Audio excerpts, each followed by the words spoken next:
ये पूरा का पूरा जो स्टेप होना है, इस स्टेप में पहले नाइट्रोजन अपने लोन पेयर कोऑर्डिनेट किया, फिर नाइट्रोजन पे पॉजिटिव चार्ज आएगा बट कार्बन पे माइनस आना चाहिए लेकिन बॉन्ड ब्रेक करके हट गया। फिर नीचे नाइट्रोजन पे माइनस चार्ज आना चाहिए था लेकिन वो फिर से अपना लोन पेयर कोऑर्डिनेट कर दिया, तो फिर उसको माइनस चार्ज भी नहीं आया। तो इस तरीके से स्ट्रक्चर आगे बढ़ता चला गया। लास्ट वाले पार्ट की बात करते हैं। नाइट्रोजन अपना लोन पेयर कोऑर्डिनेट किया, तो पहले जो नाइट्रोजन पर पॉजिटिव चार्ज आ रहा था वो बॉन्ड ब्रेक होकर के नेगेटिव चार्ज आने की वजह से न्यूट्रलाइज हो जाएगा। सो अपने स्ट्रक्चर में कुछ ऐसा स्ट्रक्चर बनेगा। CH2, इसके साथ NH अटैच्ड है, NH वाले पार्ट के साथ फिर से CH2 अटैच्ड है और CH2 वाले पार्ट के साथ फिर से NH ग्रुप अटैच्ड होगा। फिर उसके बाद वापस यहाँ पे CH2 ग्रुप अटैच्ड होगा और CH2 वाले पार्ट के साथ फिर वापस से एक NH ग्रुप अटैच्ड है जो कि वापस से CH2 से अटैच्ड होगा। यहाँ पे भी रिएक्शन कंप्लीट नहीं हुआ है। इसके बाद हम लोगों का फर्दर एक रिएक्शन का स्टेप होता है जो हम लोग को ध्यान रखना है। सो बेसिकली इसके बाद हम लोग का रिएक्शन कुछ ऐसा होता है। जो C double bond O group है, मतलब CHO ग्रुप, नाइट्रोजन उस पर इलेक्ट्रॉन कोऑर्डिनेट करके यहाँ पे OH का फॉर्मेशन कराता है, मतलब डबल बॉन्ड को ब्रेक किया। सो जो डबल बॉन्ड ऑक्सीजन है OH में कन्वर्ट होगा, और नाइट्रोजन वाला पार्ट अपना लोन पेयर कोऑर्डिनेट करके एक पॉजिटिव चार्ज बनाएगा जहाँ से H को हटा देंगे। हम स्टेप लिख देते हैं साइड में ऐसा। एक सेकेंड। नाइट्रोजन पे H है, ये C डबल बॉन्ड O के साथ कंबाइन किया, सो नाइट्रोजन अपना लोन पेयर कोऑर्डिनेट किया, तो यहाँ से पाई बॉन्ड को ब्रेक करके हटाए। सो अपने प्रोडक्ट वाले पार्ट में हम लोग कार्बन के ऊपर नाइट्रोजन ग्रुप का एडिशन किया, सो नाइट्रोजन के ऊपर प्लस चार्ज आएगा, ऑक्सीजन के ऊपर माइनस चार्ज आएगा, उसके अलावा कार्बन पे 2 हाइड्रोजन है, तो यहाँ से H प्लस को हटा करके हम लोग ऑक्सीजन के नेगेटिव चार्ज पे ऐड कर सकते हैं। सो बेसिकली नाइट्रोजन से H हटेगा, डबल बॉन्ड ऑक्सीजन ब्रेक होगा और प्रोडक्ट में OH का फॉर्मेशन करा सकते हैं। सो ये स्ट्रक्चर थोड़ा ध्यान दो। पहले वाले केस में नाइट्रोजन का लोन पेयर इलेक्ट्रॉन कोऑर्डिनेट करेगा, कार्बन डबल बॉन्ड ऑक्सीजन वाला पार्ट OH में कन्वर्ट होगा और नाइट्रोजन का H हटा देंगे। सिमिलरली दूसरे वाले साइड में भी हम लोग यही सेम चीज ले सकते हैं, नाइट्रोजन वाला पार्ट लोन पेयर कोऑर्डिनेट करके ऐसा प्रोडक्ट बनाएगा, और सेम चीज नीचे भी कर सकते हैं। नीचे वाले पार्ट में भी C डबल बॉन्ड OH, यहाँ भी लोन पेयर कोऑर्डिनेट करके प्रोडक्ट बना सकते हैं। सो अपने स्ट्रक्चर में प्रोडक्ट वाले साइड में शायद ऐसा कुछ हम लोग का बनना चाहिए। एक बार ट्राई करके देख लेते हैं। हम लोगों का CH2 था, CH2 से नाइट्रोजन रहा, वहाँ का H हट गया, बगल वाले कार्बन पे 2 हाइड्रोजन और एक OH आएगा। फिर उसके नीचे वापस से CH2 था और इसके साथ फिर से एक नाइट्रोजन अटैच्ड था। इस नाइट्रोजन वाले पार्ट पे फिर से CH2 प्रेजेंट था और एक OH रह गया। उसके बाद नाइट्रोजन से फिर से एक CH2 वाला पार्ट प्रेजेंट था और उस CH2 वाले पार्ट पे हम लोगों का एक नाइट्रोजन प्रेजेंट है। उस नाइट्रोजन वाले पार्ट से H हट गया था और यहाँ वाले पार्ट में फिर से एक CH2 और एक OH ग्रुप रहेगा और नाइट्रोजन ऊपर वाले CH2 से अटैच हुआ। यहाँ पे भी रिएक्शन कंप्लीट नहीं होता है। इसके बाद एक स्टेप और है। बेसिकली हम लोग एक और अमोनिया यूज कर सकते हैं, और उस अमोनिया वाले पार्ट में यहाँ से H2O हटेगा। अरे सामने देख, सामने CH2 से OH और अमोनिया से H हटा, मतलब H2 हटेगा। फिर उसके बाद ये जो लेफ्ट साइड में OH है या राइट साइड में जो OH है, यहाँ से भी हम लोग OH और H को हटा करके H2O को रिमूव हटा सकते हैं।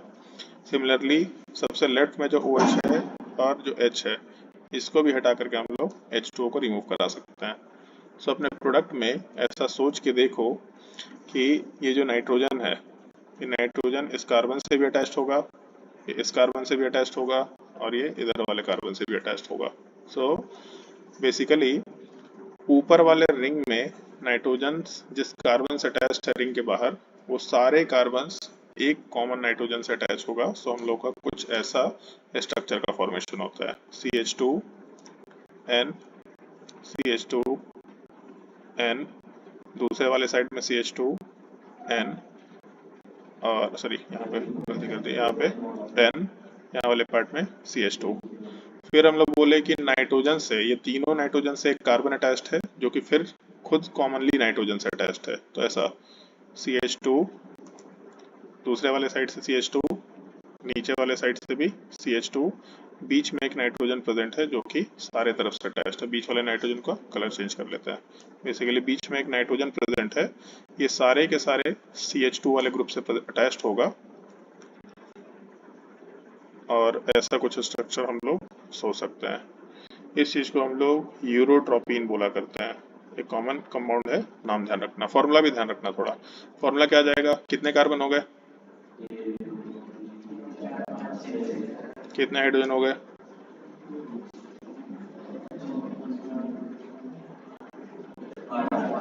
नाइट्रोजन कितने हो गए।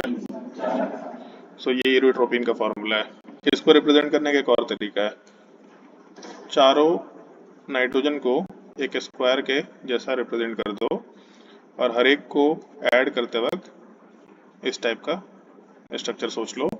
हर एक नाइट्रोजन को आपस में कनेक्ट करना है। ये हम लोग का दूसरा तरीका है इस मॉलिक्यूल को रिप्रेजेंट करने का। वही यूरोट्रोपिन मॉलिक्यूल है, बस प्रेजेंटेशन का तरीका थोड़ा अलग है, लेकिन दोनों तरीका हम लोग रिप्रेजेंटेशन के लिए यूज कर सकते हैं। समझ आया? अब ऐसा सोच के देखो, फिर से चलते ऊपर रिएक्शन पे। सो रिएक्शन वाले पार्ट में सबसे पहले हम लोगों का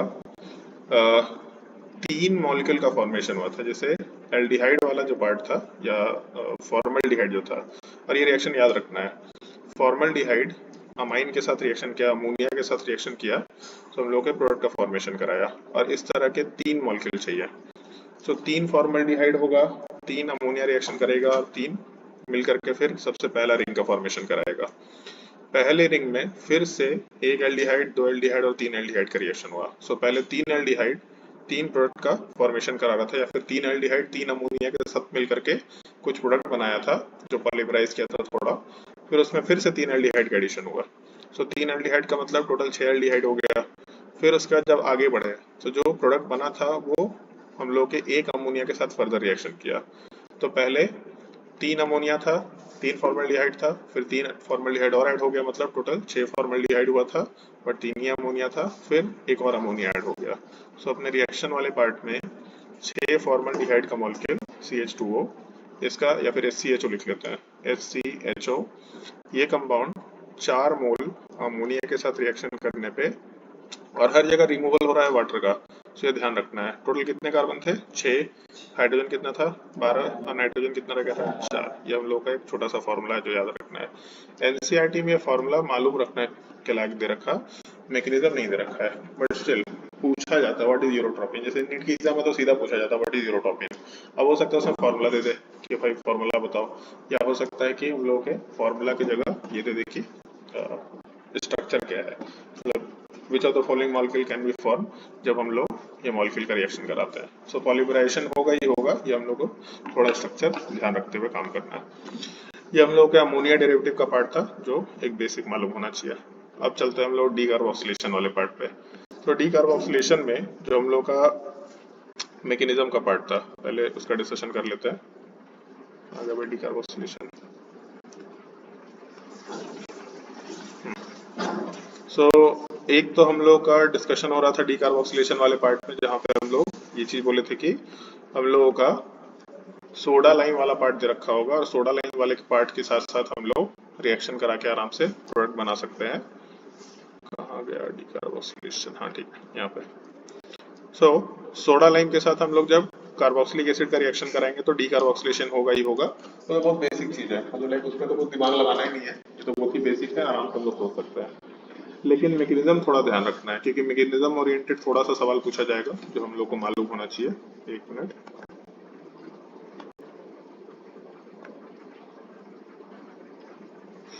बहुत बड़ा फाइल हो गया।